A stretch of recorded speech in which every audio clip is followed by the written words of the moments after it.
Assalamualaikum warahmatullahi wabarakatuh. Halo, apa kabar teman-teman semuanya? Buat kalian yang menonton video ini, semoga videonya bermanfaat buat kalian dan semoga bisa membantu mempermudah teman-teman dalam menganalisa. Di video kali ini saya ingin sharing kepada teman-teman semua cara menggunakan indikator stokastik yang baik dan benar. Karena mungkin masih banyak orang-orang di luar sana yang masih salah dalam menggunakan indikator ini. Oke, langsung aja. Yang pertama, apa itu indikator stokastik? Kita langsung cari di Google. Stochastic Oscillator atau SO dikategorikan sebagai indikator momentum. Secara teknis, perannya yakni menunjukkan harga penutupan terakhir dengan mengalkulasi selisih harga terendah atau tertinggi selama rentang waktu tertentu. Ini maksudnya, indikator stokastik ini bisa membantu menganalisa market ketika sedang jenuh jual dan jenuh beli, teman-teman.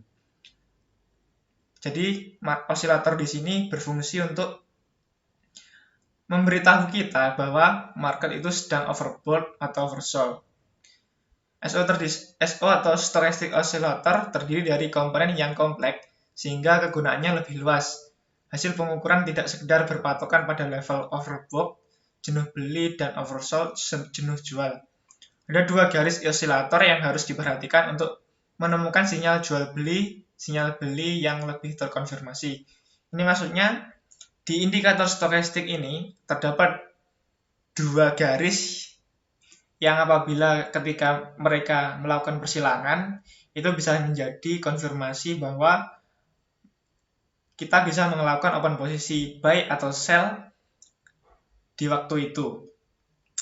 Terus langsung aja kita praktek ke TradingView ya teman-teman biar nggak terlalu lama. Di sini saya menggunakan TradingView untuk menganalisa gimana sih cara menggunakan indikator stokastik ini. Kalau teman-teman menggunakan TradingView juga, teman-teman bisa klik di sini seperti F ini, terus kita klik. Kalau saya sudah ada di favorit, kalau teman-teman belum ada, teman-teman bisa melakukan pencarian ya teman-teman. Tinggal ketik di sini indikator stokastik. Nah, ini udah langsung muncul ya teman-teman. Tinggal klik aja.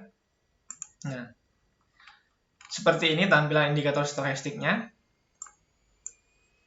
Terus gimana sih cara menggunakannya? Pasti teman-teman masih banyak yang menggunakan indikator ini sebagai acuan trading. Ketika dia overbought, teman-teman melakukan sell. Ketika oversold, teman-teman open posisi buy. Tapi cara begitu adalah cara yang salah ya teman-teman. Yang pertama itu teman-teman harus ketahui dulu tren arah marketnya terlebih dahulu ya teman-teman. Saya contohkan di sini kan Ethereum. Nah, Ethereum di sini sudah terlihat bahwa market bullish. Tandanya gimana sih? Teman-teman bisa menggunakan garis di sini. Teman-teman tarik dari area supportnya dia, terus resistnya dia. Nah, di sini sudah terlihat jelas bahwa market dari Ethereum di sini cenderung menuju naik ya teman-teman. Terus cara menggunakan indikator stokastik ini gimana sih? Teman-teman bisa dilihat di sini. Ketika market di area support, terus indikator stokastiknya di area support juga, teman-teman bisa melakukan open posisi buy di sini ya teman-teman. Dengan risk and reward ratio 1:2. Misal dia berhasil melakukan membalikan arah dari bearish menuju bullish. Teman-teman bisa menggunakan rasio 1:2 atau 1:1 minimal ya teman-teman. 1:1 di sini sekitaran 14. Nah, di sini sudah terlihat bahwa ketika stokastik menunjukkan area oversold, kemudian market juga melakukan pembalikan arah bullish. Nah, di sini resiko untuk mengenai stop loss itu lebih kecil teman-teman daripada teman-teman menggunakan indikator stokastik ini ketika market bullish terus teman-teman open posisi ketika overbought.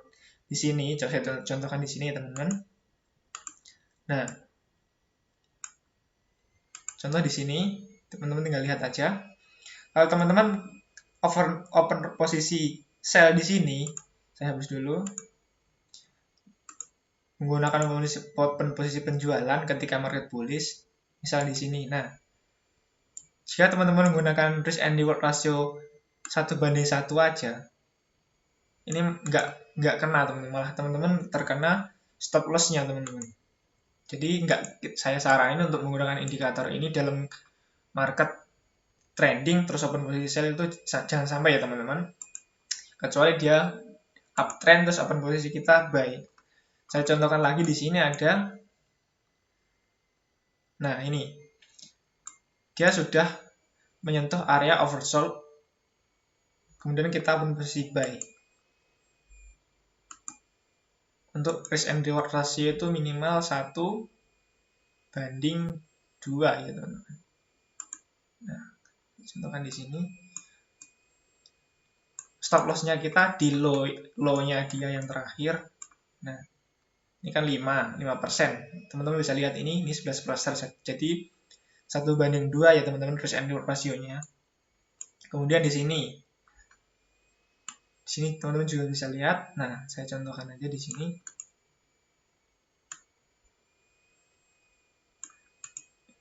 Ketika dia oversold, kemudian indikatornya melakukan persilangan menuju ke arah atas, teman-teman bisa lakukan posisi buy dengan risk and reward ratio 1:2 minimal. Nah, dia akan jauh lebih akurat daripada teman-teman menggunakan indikator ini ketika bearish atau bullish marketnya buy on oversold atau sell ketika dia overbought.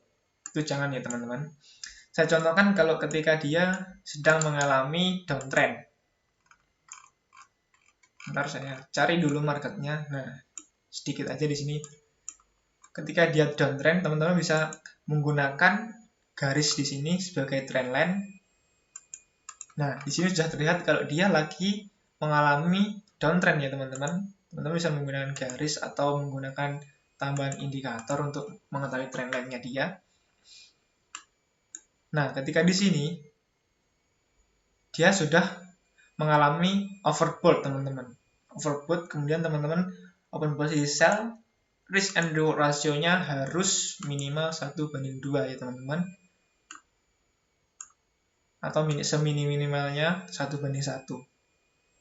Nah, ketika dia trennya lagi turun, kita open posisi sell, stop loss-nya cuma 6,8%, terus take profit-nya sebesar 13,35%. Atau teman-teman bisa tambah lagi kalau mau pas 1:2. Kalau saya sering menggunakan risk and reward ratio 1:2 ya teman-teman. Ini satu contoh lagi ketika dia menyentuh area resisten di sini. Nah, di sini kan ada indikator stokastiknya sudah melewati overbought ya teman-teman. Tunggu dia melakukan seperti penekukan mau turun atau mau bearish, teman-teman bisa open posisi sell di sini. Nah, risk and reward ratio 1:2 berarti itu sekitar 15.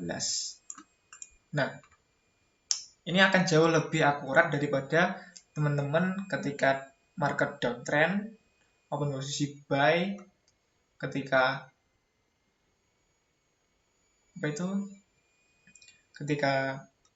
salah prediksi itu bakalan loss-nya banyak ya teman-teman. Jadi teman-teman harus pastiin dulu trennya itu sedang sideways, bullish atau bearish ya teman-teman.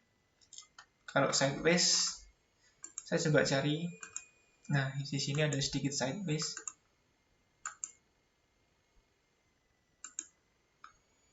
Ini cenderung pergerakannya datar ya teman-teman.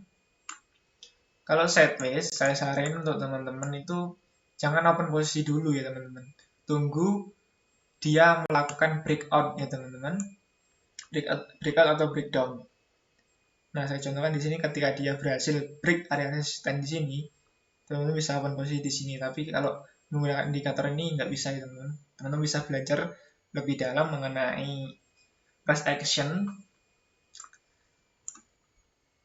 Mungkin segitu aja. Semoga videonya membantu buat teman-teman trading simple menggunakan indikator stokastik. Dengan cara ini, saya bisa jamin teman-teman tradingnya bakalan bisa profit konsisten. See you next video. Assalamualaikum warahmatullahi wabarakatuh.